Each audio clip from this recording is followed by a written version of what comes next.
on a le plaisir d'arriver à la dernière section de l'évangile de Marc. Donc, je vous invite à trouver Marc chapitre 15. On va regarder du verset 39 jusqu'à 16 au verset 8. Et vous comprendrez pourquoi.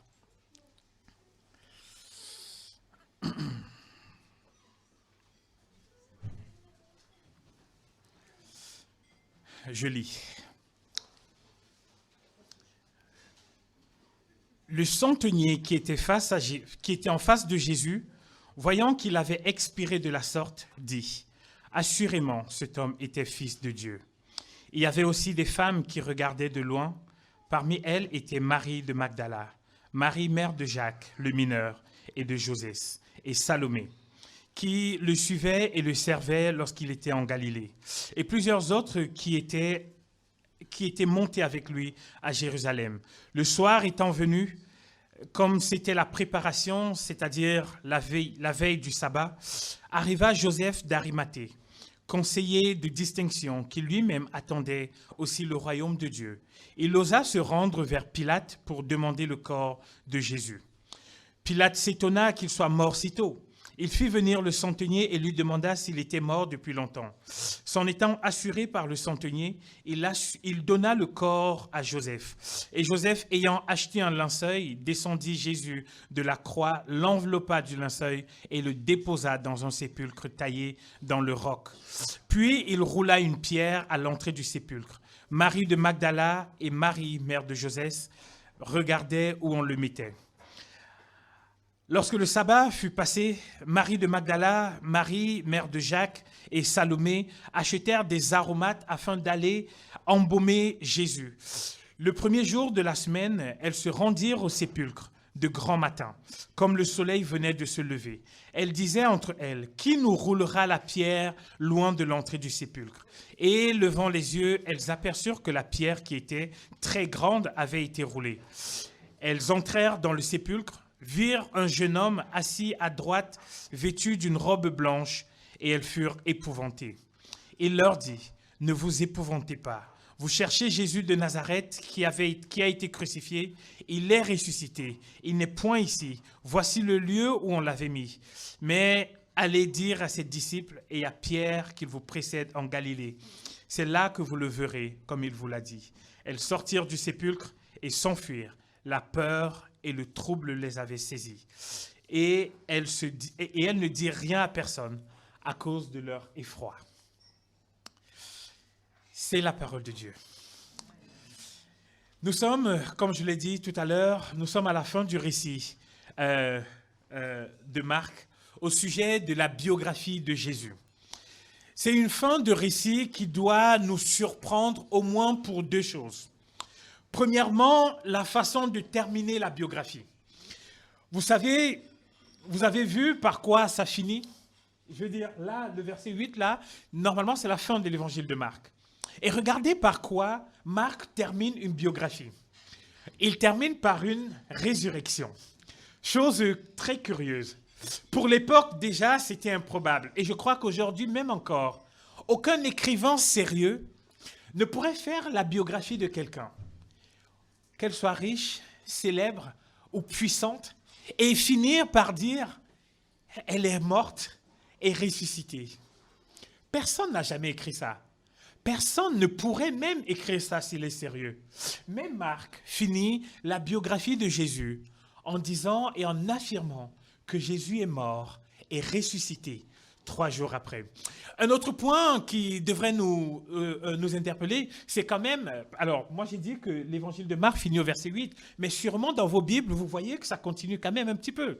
Et là, vous devez dire, mais pourquoi tu dis que ça finit au 8 alors que... Alors, en fait, en réalité, les manuscrits les plus anciens s'arrêtent au verset 8. OK ? Et donc, c'est sûrement pour cela que dans vos Bibles, vous devez voir la suite entre crochets, parce qu'en réalité, ça ne fait pas partie vraiment des manuscrits les plus anciens. Mais ce matin, on va s'arrêter là où Marc s'arrête. Et regardez avec moi le verset 8. Le dernier verset par lequel Marc termine son évangile. Elles sortirent du sépulcre et s'enfuirent. La peur et le trouble les avaient saisies. Et elles ne dirent rien à personne à cause de leur effroi. Point final. J'espère que je ne suis pas le seul à rester sur ma faim avec cette faim-ci. On s'attendait à un peu plus de détails. Qu'est-ce qui se passe après? Est-ce qu'elles vont dire ce que l'ange a dit? Quand elles vont le dire, qu'est-ce qui va se passer? Mais rien du tout. Il y a une sorte de suspension que Marc laisse. Je suis convaincu aujourd'hui qu'il le fait exprès pour que chacun de nous puisse donner suite à l'annonce qui est faite là par les anges. Pour que chacun de nous, ici présents ce matin, en partant, puisse se dire, voilà ce qui a été dit. Le Christ est ressuscité. Et alors, qu'est-ce que ça signifie pour moi?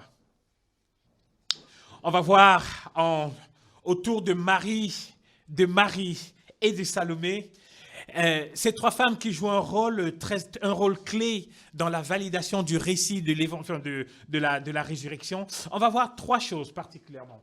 On va voir que la résurrection est vraie. Ça, c'est la première chose. La deuxième chose, on va voir que la résurrection de Jésus est troublante. Et la troisième chose, on va voir que la résurrection de Jésus est rassurante.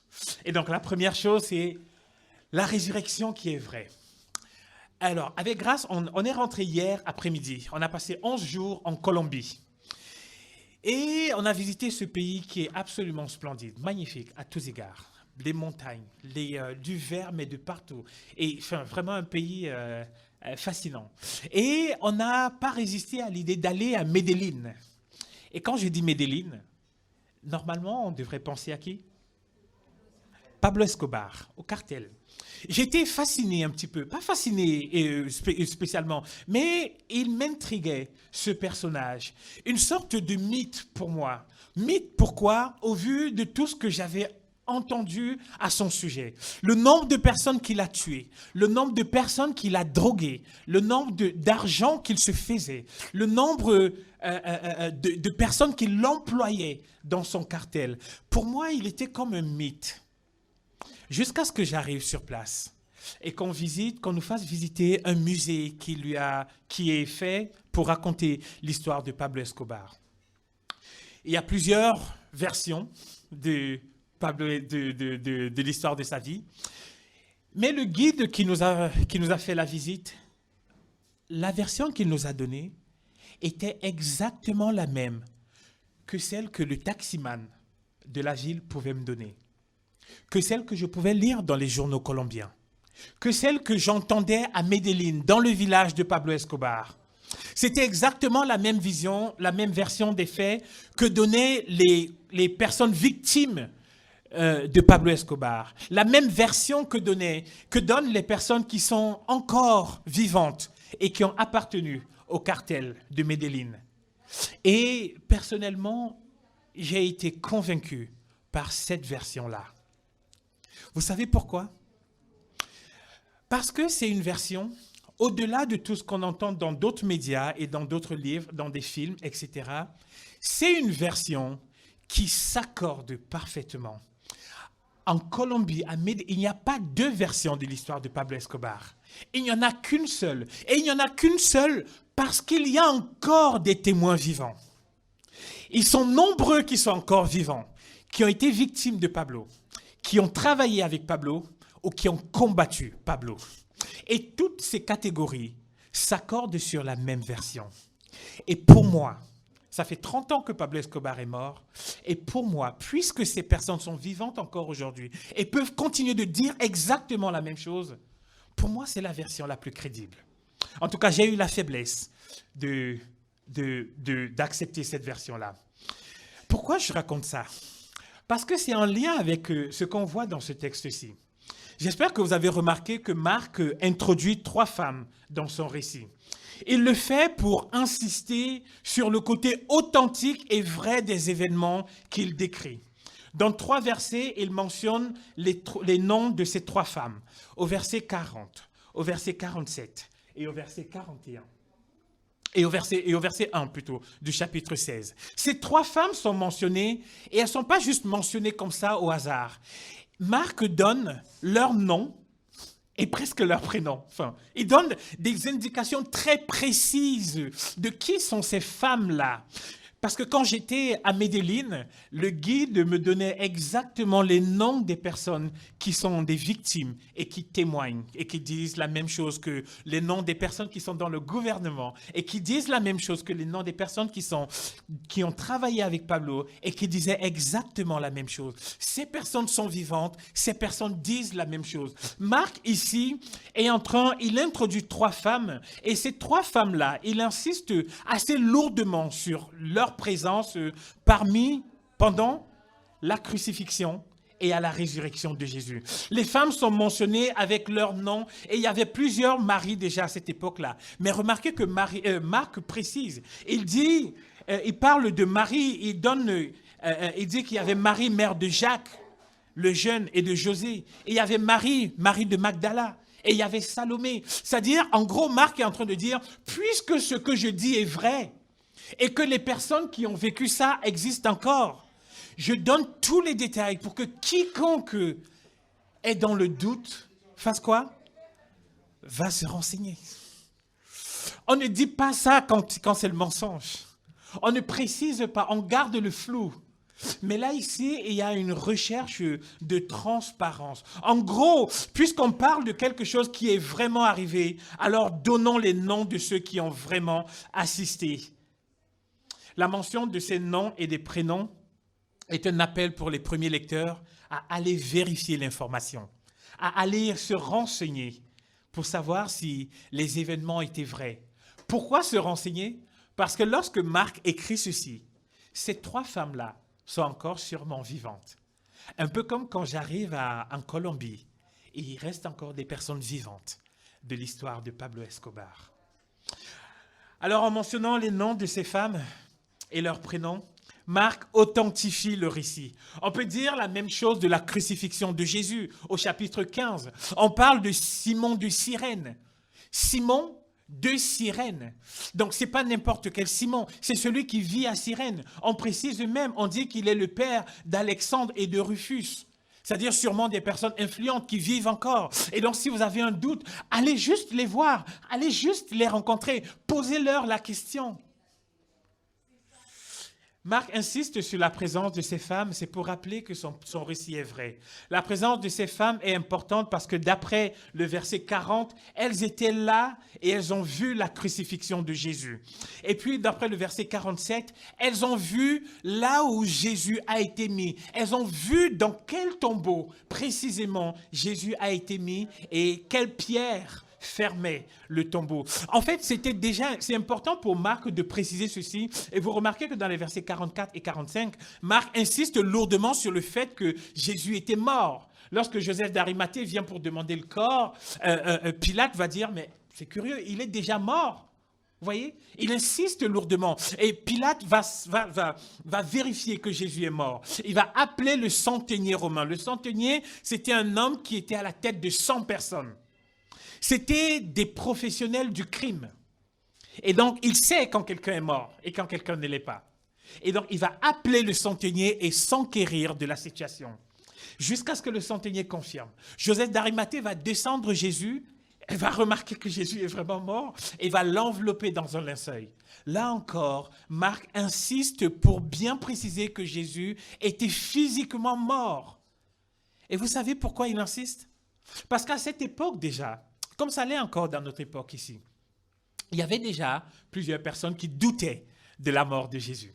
Pour certains, ce n'est pas vraiment Jésus qui était mort, qui avait été crucifié. C'est ce que la théorie musulmane prétend. Elle dit que ce n'est pas Jésus qui a été crucifié, mais il y a eu une sorte de passe-passe. Il y a eu un substitut à la place de Jésus. D'autres personnes encore plaident pour la thèse de l'évanouissement, disent que Jésus était juste évanoui et ensuite, quand il s'est réveillé, il a roulé lui-même la pierre et il est sorti. Donc, plusieurs théories de ce genre. Sûrement pour cela que Marc insiste lourdement pour bien préciser que Jésus était mort. Et il y a autre chose encore, frères et sœurs. À l'époque où ceci a été écrit, le témoignage des femmes n'était malheureusement pas très important. C'est Dommage, mais c'est juste cela. Est-ce qu'on est d'accord avec ça? C'est pas ça la question. Mais le témoignage des femmes n'avait pas du tout de crédit. Et donc, si les disciples voulaient écrire une histoire best-seller, une histoire de fiction, ce n'est pas les femmes qu'ils auraient pris pour faire les premiers témoins de la résurrection. Ça aurait été des hommes. Vous savez qu'aujourd'hui, si on rapproche ça avec notre époque aujourd'hui, les personnes qui écrivent des romans ou des films sont presque obligées de mettre autant d'héros hommes que d'héroïnes femmes. Parce que notre culture demande de la mixité, demande de la diversité. Ce n'était pas du tout le cas à l'époque. Au contraire, avoir le témoignage d'une femme était même problématique. Cette résurrection est tellement vraie que les disciples qui vont le constater aussi vont être témoins de cette vérité, ils vont la prêcher partout au prix de leur propre vie. Je veux dire par là que les disciples savaient, si les disciples savaient que Jésus n'était pas vraiment ressuscité, aucun d'eux ne serait mort en témoignant de cela. Et pour autant, chacun des disciples est mort. Pourquoi? Est-ce que parce que c'était des brigands? Absolument pas. Parce qu'ils témoignaient que Jésus est mort et que Jésus est ressuscité. Charles Colson, que vous connaissez sûrement peut-être, ancien collaborateur du président américain Nixon et qui, lui, était impliqué dans l'affaire du Watergate. Vous connaissez l'histoire du Watergate, l'histoire d'espionnage politique. Il a déclaré ceci. « Je sais que la résurrection est un fait. Et le Watergate me l'a prouvé. Comment cela s'est-il produit? Parce que 12 hommes ont témoigné avoir vu Jésus ressusciter des morts. Puis ils ont proclamé cette vérité pendant 40 ans, sans jamais la nier. Chacun d'eux a été battu, lapidé et emprisonné. Ils n'auraient pas supporté cela si ce n'était pas vrai. Le Watergate, c'est là que ça devient intéressant, le Watergate a impliqué 12 des hommes les plus puissants du monde et ils n'ont pas pu garder un mensonge. Pas pendant 40 ans, pendant 3 semaines. 12 hommes les plus puissants, les plus intelligents du monde n'ont pas réussi à garder un mensonge pendant 3 semaines. Charles Colson dit que si eux n'ont pas pu faire ça, alors 12 disciples de Jésus n'ont pas pu mentir pendant 40 ans sans jamais se dénier et en acceptant de souffrir et de mourir pour cela. Et donc, la présence de ces femmes nous rappelle que la résurrection est vraie. Au-delà de ce qu'on peut imaginer, la résurrection de Jésus est un fait. Le deuxième point à voir maintenant, c'est que la résurrection de Jésus est troublante. Imaginez, frères et sœurs, qu'on soit dans ce lieu-ci et que Hassan, qui est le propriétaire, descende là et qu'il nous dise « Attention, on vient de trouver une bombe en haut et elle va exploser dans 10 minutes. » Qu'est-ce que vous faites? Est-ce que vous allez continuer de m'écouter parler là? En tout cas, moi, je vous abandonne, je sors. OK? C'est-à-dire qu'il y a une information qui arrive et il doit y avoir une réaction proportionnelle à l'information qu'on reçoit. Imaginez maintenant que je sois juste là en train de parler et que tout le monde commence à sortir là. Enfin, ce serait ridicule. S'il n'y a pas d'information, pourquoi? Ce serait une réaction disproportionnée. Je veux dire par là qu'une information appelle une réaction proportionnelle. OK?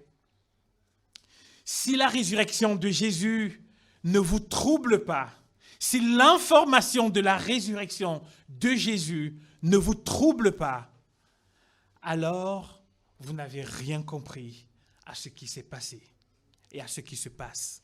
Exactement comme si Hassan descendait dire qu'il y a une bombe qui va exploser dans 10 minutes et que tout le monde sort, mais vous restez là assis. C'est que vous n'avez pas compris ce qui a été dit. Le dernier mot de l'évangile de Marc, je l'ai affiché là, le verset 8, c'est le mot effroi. Le mot effroi est un mot que Marc aime bien et qu'il utilise plusieurs fois dans son évangile, à plusieurs reprises. On voit beaucoup de gens qui sont remplis d'effroi dans l'évangile de Marc. Ils sont remplis d'effroi à cause de Jésus et à cause de ce que Jésus est et à cause de ce que Jésus fait.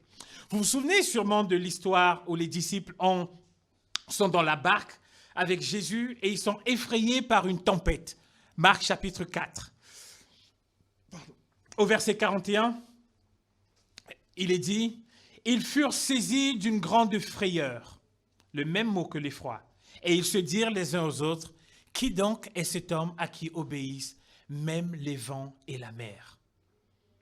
Ils sont dans la barque, et il y a une tempête, ils risquent de chavirer, ils crient à Jésus, ils sont tous paniqués, ils ont peur. Et lorsque Jésus calme la tempête, on dirait qu'à ce moment-là, il n'y a plus de tempête, mais la peur qu'ils éprouvent à ce moment est décuplée. Parce qu'ils regardent désormais Jésus et ils se disent, qui est cet homme à qui obéit même les vents et les tempêtes? Ils ont plus peur, ils sont plus effrayés par la personne de Jésus désormais que par la tempête. Vous voyez ça?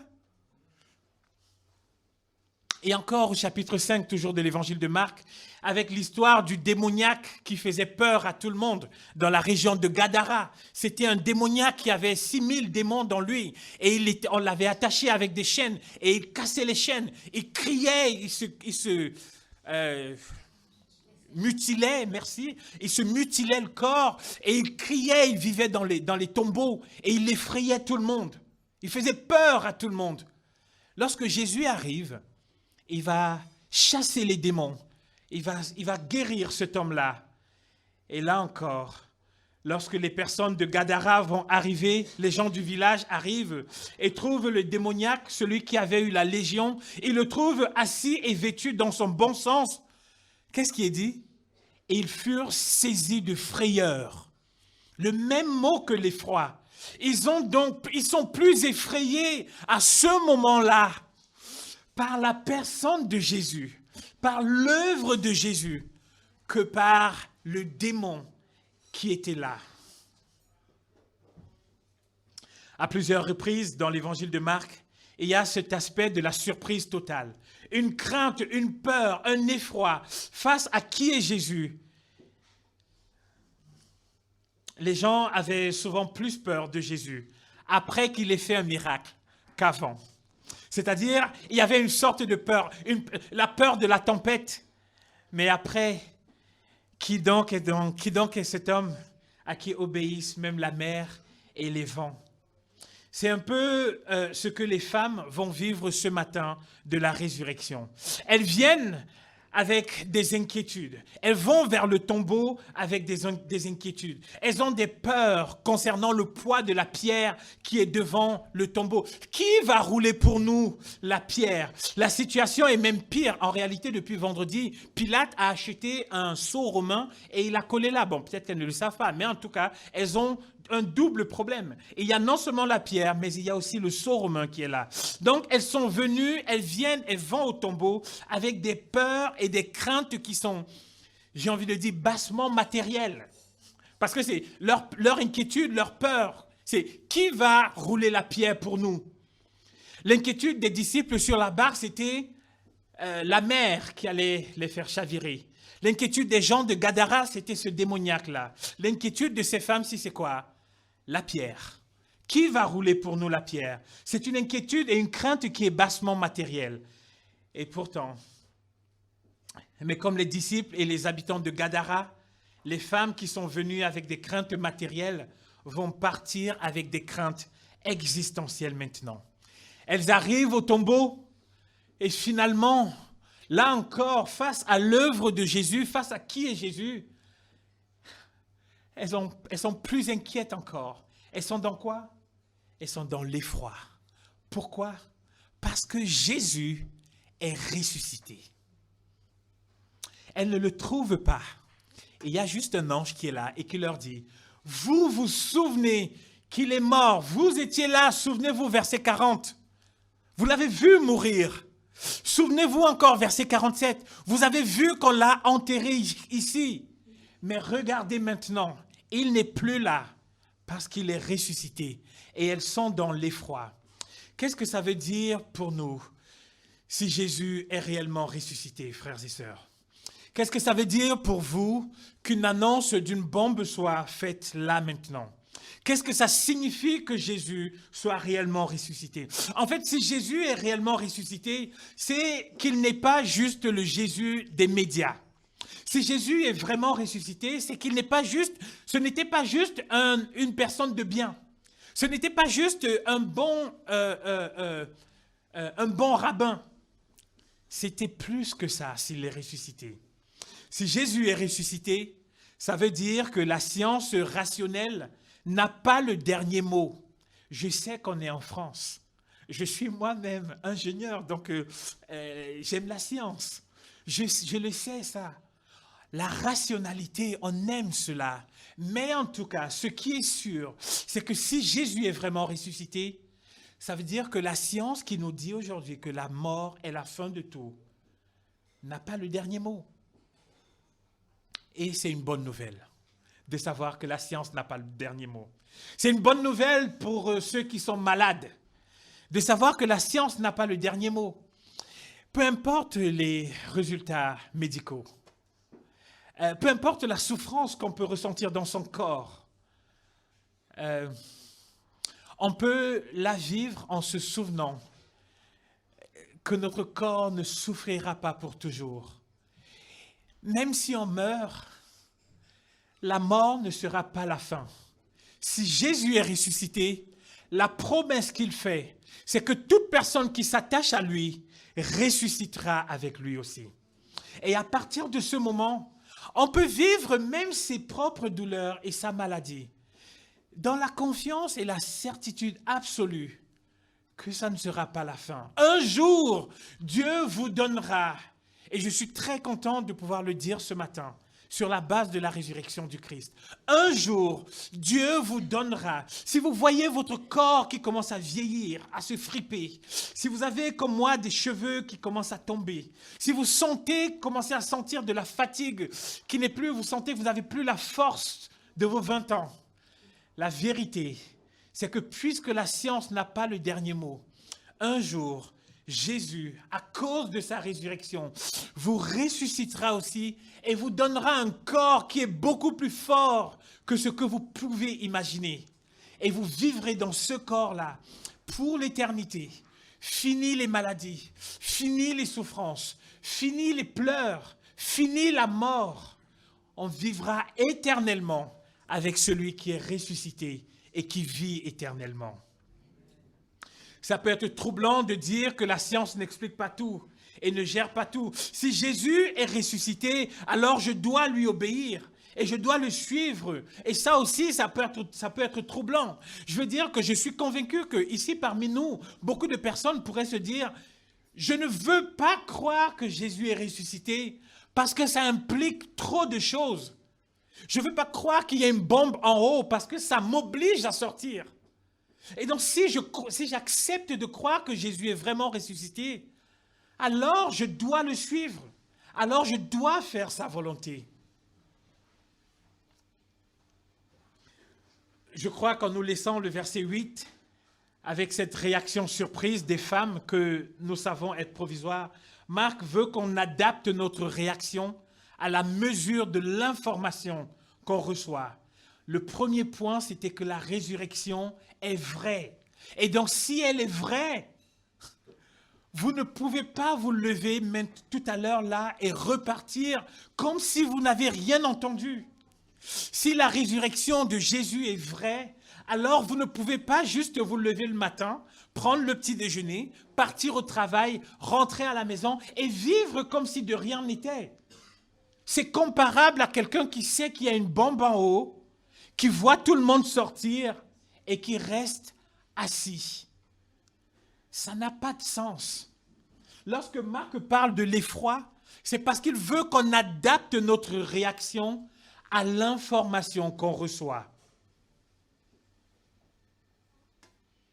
Et l'information, c'est le tombeau qui est vide. Le dernier point, c'est la résurrection qui est rassurante.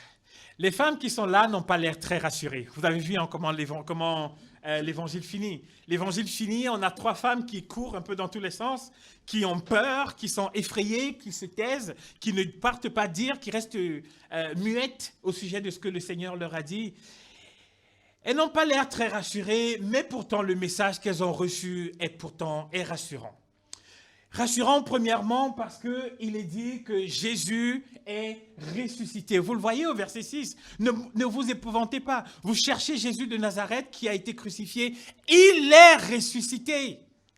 C'est ce que l'ange leur dit. Jésus est ressuscité. Et c'est l'information la plus rassurante qu'on puisse entendre dans sa vie. C'est la consolation absolue qu'on puisse avoir dans sa vie.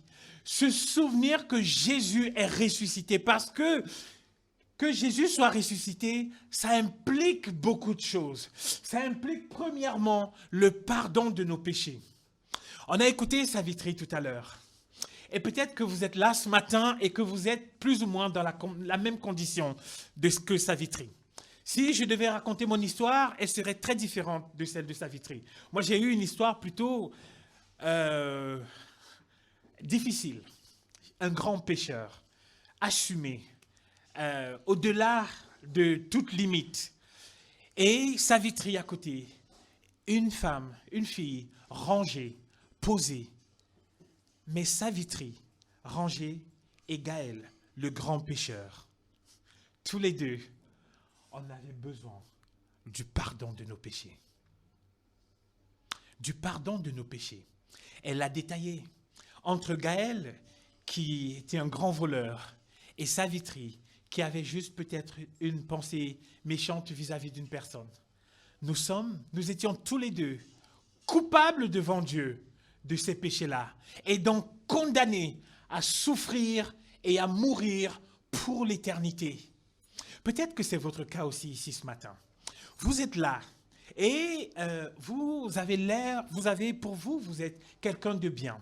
La société même vous le dit et vous le confirme. Votre femme vous dit que vous êtes charmant et un mari exemplaire. Votre mari aussi peut-être vous rappelle constamment quelle femme merveilleuse vous êtes. Mais s'il y a une information à savoir, c'est que vous aussi, vous avez besoin du pardon de vos péchés.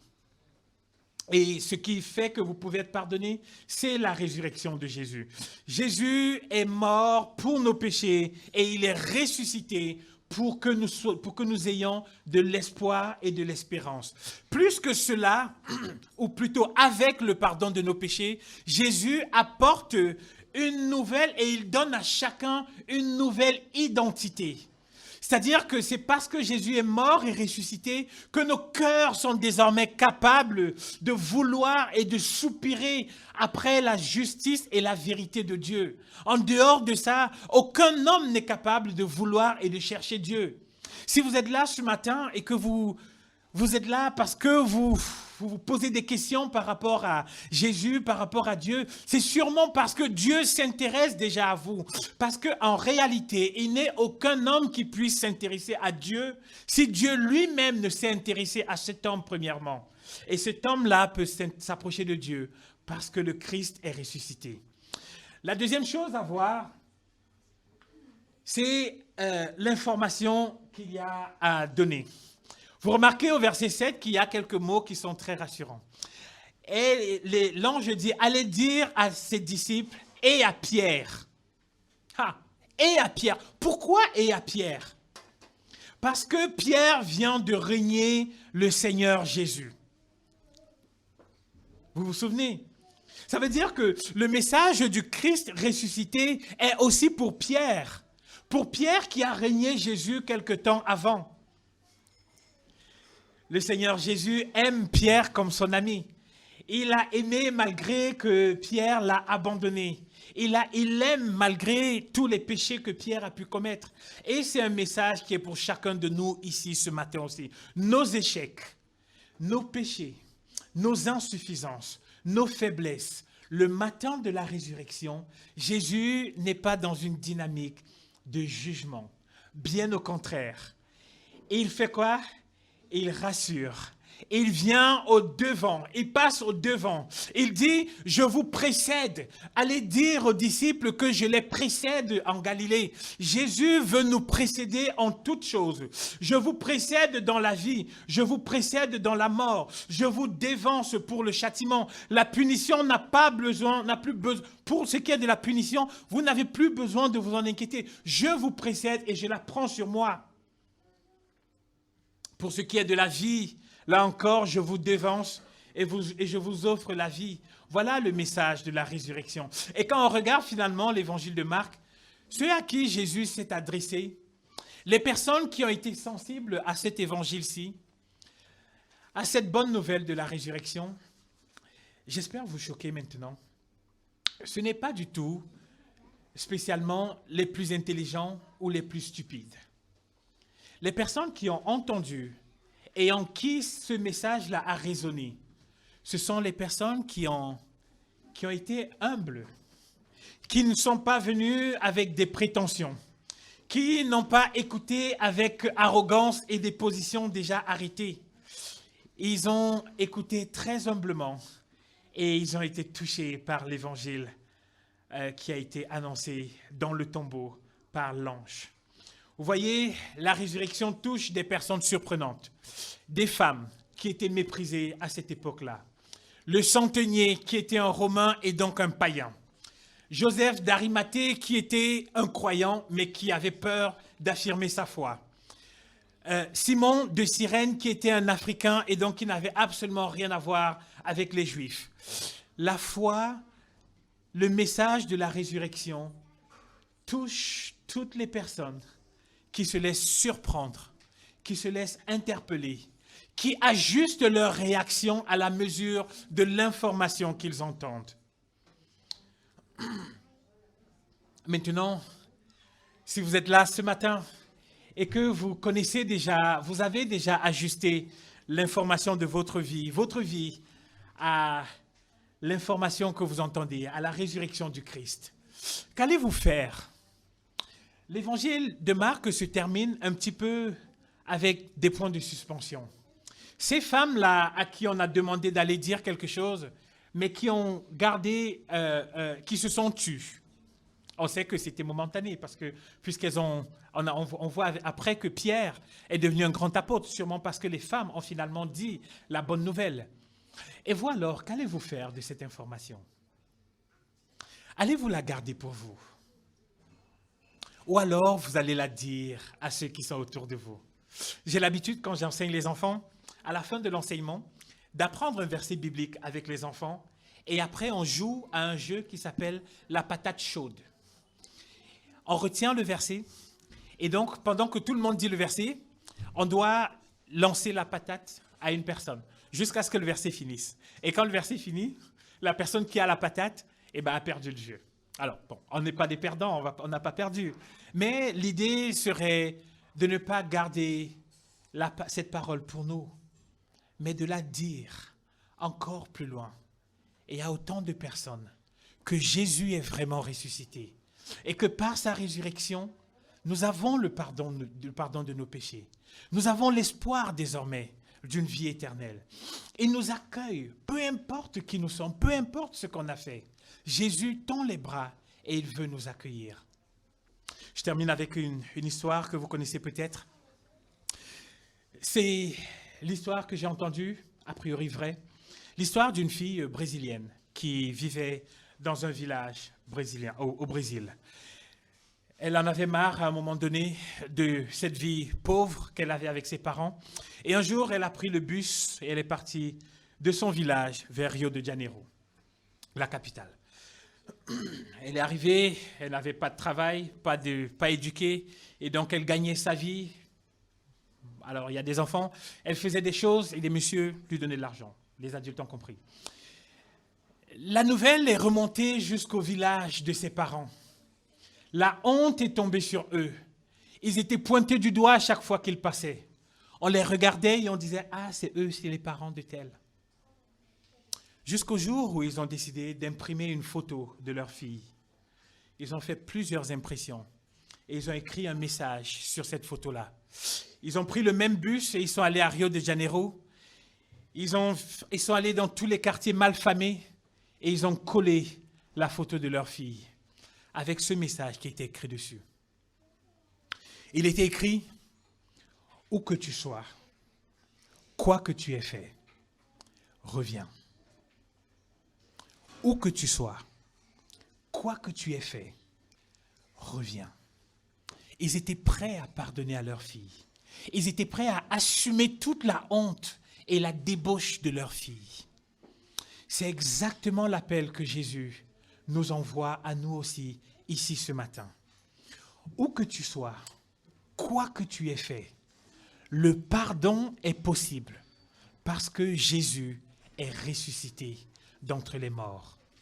Et donc, si vous voulez faire cette démarche-là, on serait très content de pouvoir discuter avec vous tout à l'heure. On va prendre un dernier chant et on en aura terminé pour notre culte de ce matin. C'est le chant de la victoire qu'on a chanté tout à l'heure.